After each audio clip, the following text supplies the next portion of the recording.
आपको बता दें कि कोरोना का कहर लगातार जारी है। पूरे देश में कोरोना के संक्रमण के आंकड़े बढ़ते जा रहे हैं। 87,000 के आसपास यह आंकड़ा पहुंच चुका है। कई बड़े शहरों में तो कोरोना के हॉटस्पॉट बने हुए हैं और इसी पर एक बार फिर हम लेकर आए हैं न्यूज नेशन की एक खास पेशकश हॉटस्पॉट लाइव। इस शो में आपको कोरोना से जुड़ा हर एक अपडेट मिलेगा। 10 शहरों के हमारे रिपोर्टर हमें बताएंगे कि उनके शहरों में कोरोना के केस किस तरीके से बढ़ रहे हैं। जी हमारे सहयोगी मुंबई, दिल्ली, अहमदाबाद, चेन्नई, जयपुर, भोपाल, नोएडा, आगरा, पटना, इंदौर, देश के अलग अलग हिस्से, ये वो हिस्से हैं जहां से लगातार कोरोना के ज्यादा मामले सामने आ रहे हैं। इनसे तमाम चीजों को समझने की कोशिश करेंगे और सबसे पहले हम बात करेंगे देश की आर्थिक राजधानी मुंबई की, जहां पर सबसे ज्यादा कोरोना का कहर देखने को मिल रहा है। यहां पर देखिए जरा इस वक्त के आंकड़े कोरोना के क्या हैं वो हम आपको बता दें। आप देख सकते हैं नए मामले 933 सामने आए हैं। कुल मामले 17,671 पहुंच चुके हैं और 655 लोगों की जान जा चुकी है। ये देश की आर्थिक राजधानी मुंबई की तस्वीर हम आपको दिखा रहे हैं और इन आंकड़ों के जरिए आप समझ सकते हैं कि किस तरीके से कोरोना का कहर मुंबई में लगातार बढ़ता जा रहा है। हमारे संवाददाता विकास श्रीवास्तव ने ताजा हालात क्या हैं वो उनसे जानने की कोशिश करते हैं। विकास, इस वक्त की मौजूदा स्थिति क्या है देश की आर्थिक राजधानी मुंबई की? पूरे मुंबई में कोरोना पॉजिटिव मरीजों के लगातार बढ़ते आंकड़े प्रशासन के लिए चिंता पैदा कर रहे हैं। लेकिन ये चिंता और भी तब बढ़ जाती है जब वो लोग जिन्हें कि हम फ्रंट लाइन वॉरियर कहते हैं वो अब इस बीमारी से संक्रमित होते जा रहे हैं। हम बात कर रहे हैं डॉक्टरों की और पुलिसकर्मियों की।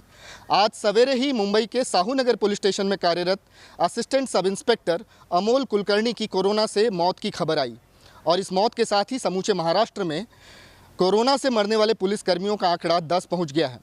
पूरे महाराष्ट्र में कोरोना पॉजिटिव पुलिसकर्मियों की संख्या 1140 है। आप समझ सकते हैं स्थिति कितनी विकट है। हालांकि महाराष्ट्र सरकार ये दावा करता है कि नए कोविड-19 अस्पताल खोले जा रहे हैं और इसी कड़ी में उन्होंने मुंबई के वानखेड़े स्टेडियम में जहां पर कि क्रिकेट खेला जाता है उसे अब एक्वायर कर लिया है और उसे एक कोविड-19 के लिए क्वारंटीन सेंटर के तौर पर डेवलप किया जाएगा।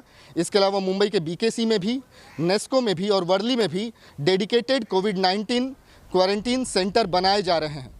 लेकिन ये प्रशासन की कोशिशें धरी की धरी तब रह जाती हैं जब आंकड़े जो हैं वो लगातार बढ़ते चले जाते हैं।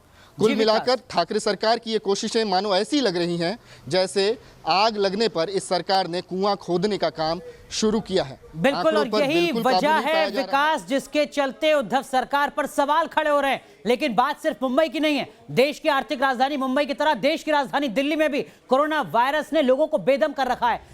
60 साल से ज्यादा की उम्र के लोग सबसे ज्यादा प्रभावित हो रहे हैं देश की राजधानी दिल्ली में। आंकड़े क्या हैं दिल्ली के वो आप पहले जान लीजिए। नए मामले 438 सामने आ चुके हैं। कुल मामले 9,333 दिल्ली के सामने आ चुके हैं और कुल मौत 129 अब तक हो चुकी हैं। ये देश की राजधानी दिल्ली की तस्वीर है। हमारे सहयोगी मोहित बख्शी हमारे साथ जुड़े हुए हैं जो लगातार मुंबई, दिल्ली में कोरोना को कवर कर रहे हैं। मोहित, इस वक्त की क्या कुछ स्थिति है और क्या कुछ एहतियातन कदम उठा रही दिल्ली सरकार? दिल्ली में बढ़ते मामलों के बीच कंटेनमेंट जोन की संख्या जो है हॉटस्पॉट 76 हो गए हैं।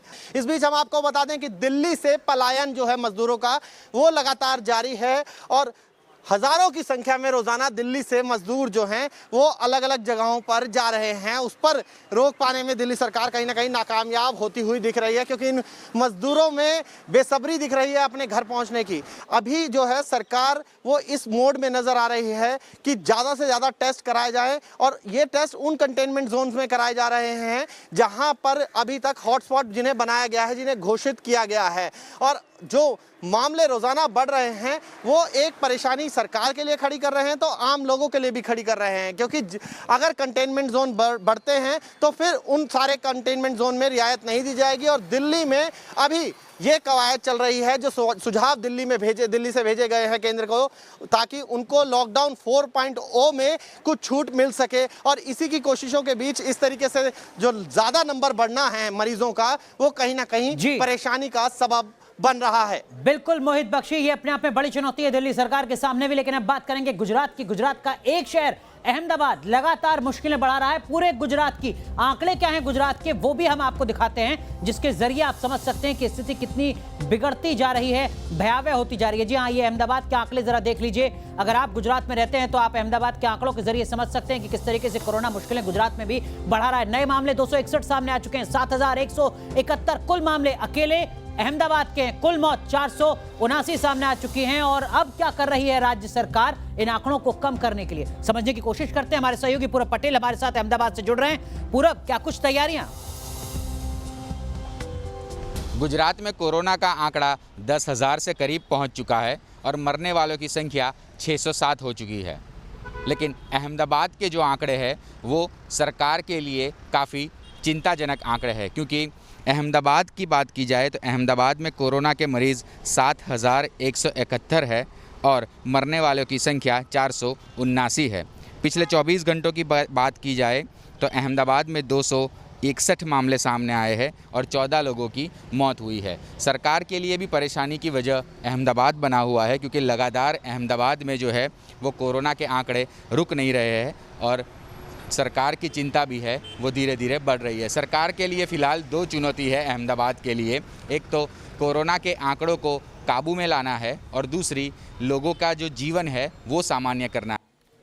बिल्कुल, तो पूरब पटेल बता रहे हैं कि किस तरीके की चुनौतियां राज्य सरकार के सामने हैं, खासकर अहमदाबाद के संदर्भ में। लेकिन इन सब के बीच दक्षिण के राज्यों में भी कोरोना का कहर लगातार देखने को मिल रहा है, चाहे आंध्र प्रदेश हो या फिर तमिलनाडु। कोरोना ने सबको अपनी चपेट में ले रखा है। अकेले चेन्नई का आंकड़ा 6,000 के करीब पहुंच चुका है। चेन्नई के संवाददाता श्री प्रपंच से तमाम स्थितियों को भी समझेंगे, लेकिन उससे पहले जरा आपको चेन्नई के आंकड़े बता देते हैं। आप देख सकते हैं तमिलनाडु के शहर चेन्नई में किस तरीके की स्थितियां कोरोना की हैं। 309 मामले कोरोना के अकेले चेन्नई शहर में सामने आए हैं। कुल मामले बढ़कर 5,946 हो चुके हैं। जी हां, 6,000 के आंकड़े पर चेन्नई पहुंचने जा रहा है। 48 लोगों की जान जा चुकी है अकेले चेन्नई शहर में। तो ये कुल मिलाकर कोरोना की स्थिति है। लेकिन इससे निपटने के लिए कदम क्या उठाए जा रहे हैं, क्या कुछ तैयारियां की जा रही हैं, या इसी तरीके से आंकड़ा बढ़ता रहेगा? श्री प्रपंच हमारे सहयोगी हमारे साथ जुड़े हुए हैं। श्री प्रपंच, क्या ऐसे ही तस्वीर रहने जा रही है?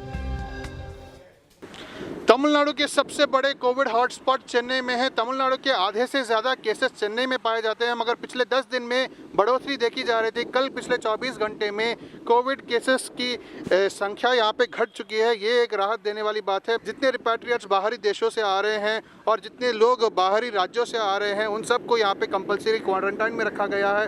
तमिलनाडु की अगर चेन्नई की बात की जाए तो यहाँ पे लगभग 690 कंटेनमेंट जोन है। सभी कंटेनमेंट जोन में आवाजाही मना है। सभी प्रकार के रेस्ट्रिक्शंस यहाँ पे जारी है। पुलिसकर्मी यहाँ पे तैनात है। अगर साथ ही साथ अगर देखा जाए तो तमिलनाडु सरकार ने इनफैक्ट राहतें दी गई है।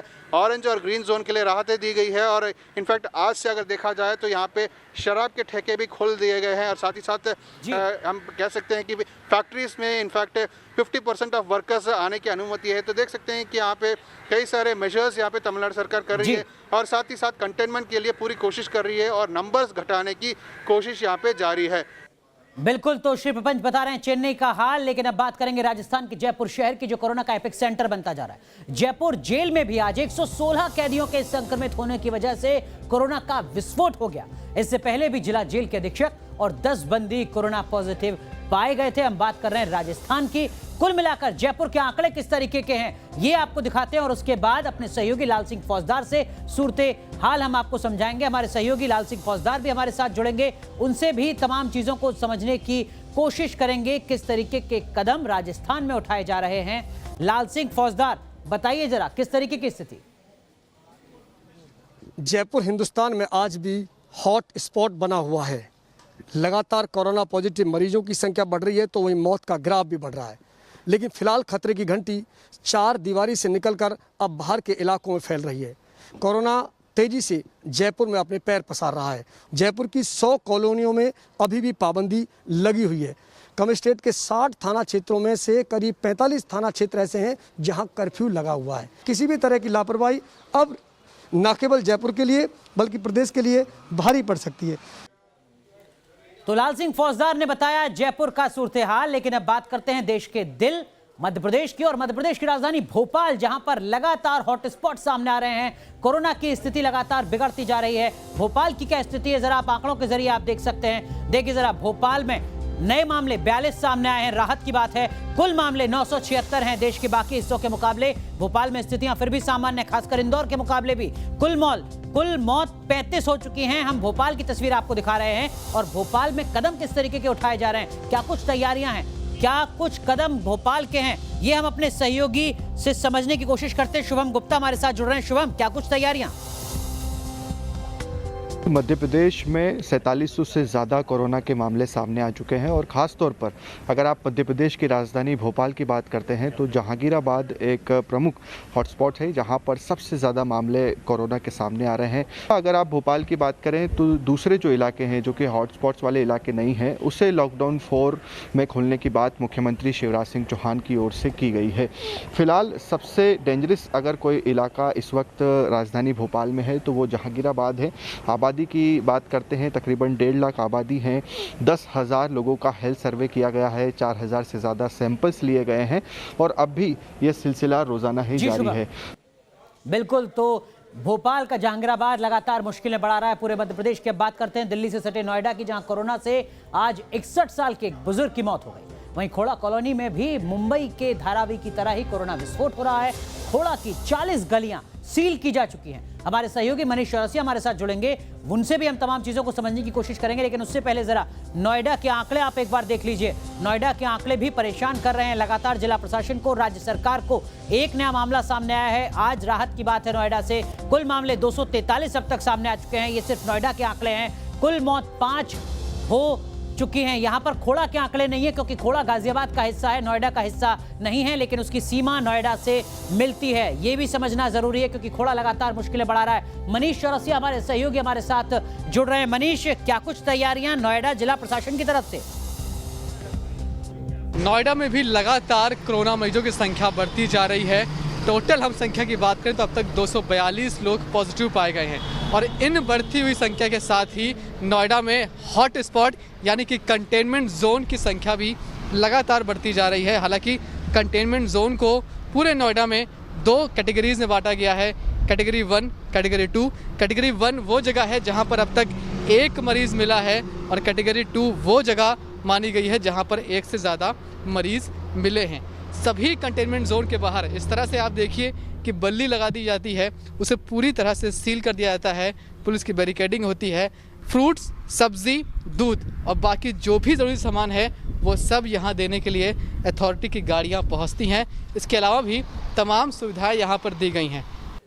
तो आपने सुना समझा नोएडा का सूरत हाल, हमारे सहयोगी मनीष चौरसिया ने आपको बताया। लेकिन ऐसा नहीं है कि उत्तर प्रदेश में नोएडा या गाजियाबाद या लखनऊ में ही मुश्किल है। आगरा, जहां पर लगातार एक के बाद एक कोरोना के मामले सामने आते रहे, आगरा भी परेशान कर रहा है उत्तर प्रदेश को। आगरा के किस तरीके के आंकड़े हैं वो पहले जान लेते हैं। आप देखिए जरा, आगरा में लगातार जो मुश्किलें हैं वो बढ़ रही हैं कोरोना के लिहाज से। लगातार सबसे पहले शुरुआती दौर में भी आगरा में मामले सामने आए थे। कुल मामले अब तक 9 नए मामले सामने आए हैं। कुल मामले अब तक 798 यानी 800 के करीब मामले पहुंच चुके हैं और आगरा में सिर्फ एक शहर में 27 लोगों की जान अब तक जा चुकी है। आगरा में इस वक्त की क्या कुछ स्थिति है बता रहे हैं हमारे सहयोगी विनीत दुबे। जी विनीत। देखिए, अगर आगरा की बात की जाए तो अगर पिछले 3 दिन के आंकड़ों पर नज़र डाली जाए तो आंकड़े सिर्फ 10 तक ही सीमित हैं। कभी 4 आते हैं, कभी 9 आते हैं, कभी 7 आते हैं। तो इस तरीके के आंकड़े सामने आ रहे हैं। एक रात भर की खबर आगरा के लिए है और कल बीती रात 9 मामले सामने आए थे, जिसके बाद ये संख्या 798 पहुँच गई थी और अब तक 25 लोगों की यहाँ मौत हो चुकी है। खास बात यह है कि इस समय सबसे बड़ी समस्या जो है, चुनौती जो है आगरा प्रशासन के सामने, वो प्रवासी मजदूरों की है, जो कि आगरा से होते हुए अपने अपने जनपदों में, अपने शहर, अपने गाँव की तरफ जा रहे हैं। तो ऐसे में उनको कैसे सुविधाएं दी जाए, कैसे उनको व्यवस्थित किया जाए, ये एक बड़ी जिम्मेदारी आगरा प्रशासन के ऊपर है। सरकार भी इस पर नज़र रखी हुई है और सीएम योगी की जो टीम 11 है वो भी लगातार दिशा निर्देश दे रही है। तो कोशिश यही है कि आगरा में आंकड़ों पर लगाम लगाने के साथ साथ यहाँ जो प्रवासी मजदूर हैं उनको भी सुविधा मिल सके। बिल्कुल, तो सुविधा कैसे मिल सके, लेकिन जो प्रवासी मजदूर हैं वो यहाँ पर मुश्किलें कुछ बढ़ा रहे हैं। वैसे प्रवासी मजदूर बिहार की मुश्किलें भी बढ़ा रहे हैं क्योंकि प्रवासी मजदूरों के पहुंचने के बाद बिहार में भी कोरोना का विस्फोट हो रहा है। आज बिहार के बांका, कटिहार, शेखपुरा और पटना जिले से नए मामले सामने आए। लेकिन आपको पटना की तस्वीर हम दिखाएंगे। पटना में किस तरीके की स्थिति है जरा पहले वो आप समझ लीजिए। बिहार के कुल आंकड़े अगर आपको दिखाएं तो आप देखिए जरा, बिहार में नए मामले 24 सामने आए हैं। बिहार में कुल 1018 मामले हैं। बिहार में अब तक कुल 7 लोगों की जान जा चुकी है। पटना से हमारे सहयोगी रजनीश सिन्हा क्या कुछ जानकारी दे रहे हैं वो एक बार उनसे समझ लेते हैं। जी रजनीश। यूँ तो ये हॉट स्पॉट पटना के बीपीएससी ऑफिस के सटे है, मगर कहें तो ये बिहार का सबसे हॉट स्पॉट है। जी हाँ, इसलिए क्योंकि यहाँ जो एक कोरोना पॉजिटिव मरीज पाया गया है वे ये उस क्षेत्र में है जो बिहार का वीवीआईपी एरिया है। यानी यहाँ से 500 मीटर पर मुख्यमंत्री आवास है, सटे राजभवन है, दाईं ओर यहाँ से थोड़ी दूर पे डीजीपी का कार्यालय है डीजीपी का ऑफिस है, बिहार का सचिवालय है और यही कारण है कि इस प्रतिबंधित क्षेत्र पे खास नज़र रखी जा रही है। बिहार सरकार ने यहाँ पर एक वाटर टैंकर बाहर में लगा दिया है, अंदर के लोगों को अंदर ही रहना है और इस इलाके पर सबसे ज़्यादा इस वक्त नज़र है क्योंकि ये जो क्षेत्र है ये बिहार का सबसे हाई प्रोफाइल क्षेत्र है। ये जो बगल में आप बिल्डिंग देख रहे हैं ये बीपीएससी का कार्यालय है और यहाँ पर सतर्कता भी जो लोग रहते हैं पदाधिकारी वो काफ़ी ज़्यादा रखते हैं। इस जगह को पूरी तरह से अभी भी लॉकडाउन रखा गया है। ये एक ऐसा हॉट स्पॉट है जिस पर सरकार खुद नज़र बनाए हुए हैं क्योंकि सरकार यहीं से चलती है, इसी इलाके से चलती है। ऐसे में ये प्रतिबंधित क्षेत्र इस वक्त बिहार का सबसे बिल्कुल रजनी समझा जा सकता है चूंकि पटना के वीवीआईपी इलाके में कोरोना के मामले पाए जा रहे हैं, लिहाजा सतर्कता ज्यादा है। लेकिन क्या पूरे बिहार में ऐसा ही है? ये अपने आप में एक बड़ा सवाल है। और अब एक बार फिर बात करेंगे मध्य प्रदेश की। बिहार के बाद मध्य प्रदेश की हम बात इसलिए कर रहे हैं क्योंकि मध्य प्रदेश में प्रवासी मजदूरों की वापसी से संक्रमण बढ़ रहा है। और अब हम बात भोपाल की नहीं, अब हम बात कर रहे हैं इंदौर की, वो शहर जो लगातार कोरोना के अटैक को झेल रहा है। लोग डरे हुए हैं इंदौर के, और आखिर क्यों डरे हुए हैं आप आंकड़ों के जरिए समझ सकते हैं। इंदौर में जो नए मामले हैं वो दरअसल में 79 हैं, 80 के आसपास हैं, लेकिन इंदौर शहर में जो कुल मामले हैं वो 2378 मामले हैं। 99 लोगों की जान जा चुकी है अकेले इंदौर शहर में। ये हम आपको सिर्फ एक शहर की तस्वीर बता रहे हैं। हमारे सहयोगी आदित्य सिंह से जरा समझने की कोशिश कीजिए इंदौर का सूरत हाल। जी बिल्कुल, देखिए मध्य प्रदेश का इंदौर हॉटस्पॉट बना हुआ है और आज के इंदौर के आंकड़ों पर नज़र डालें तो 2378 कोरोना के संक्रमित मरीजों की संख्या पहुंच चुकी है, जिसमें 79 नए कोरोना संक्रमित मरीज जुड़े हैं और 99 मरीज की मौत हो चुकी है। इन सब के बीच इंदौर में कई नए हॉटस्पॉट बने हैं। प्रशासन अपने स्तर पर प्रयास कर रहा है, लेकिन जो नए मरीज और नए इलाकों से निकल के आ रहे हैं ये निश्चित ही प्रशासन के लिए एक चिंता का विषय बन गया है। हालांकि इसको लेकर राजनीतिक गलियारों में भी सरगर्मी है, बैठकों का दौर भी जारी है, प्रशासनिक बैठकें भी जारी हैं, लेकिन उसके बावजूद कोई निष्कर्ष या कोई ठोस हल निकलता फिलहाल दिखाई नहीं पड़ रहा है। तो हल निकलता हुआ नहीं दिखाई दे रहा है, हमारे सहयोगी बता रहे हैं इंदौर जो लगातार परेशान कर रहा है। फिलहाल बहुत बहुत शुक्रिया आप सभी का जुड़ने के लिए और देश के अलग अलग हॉटस्पॉट से पल पल की तमाम जानकारी ग्राउंड जीरो से न्यूज नेशन के दर्शकों तक पहुंचाने के लिए।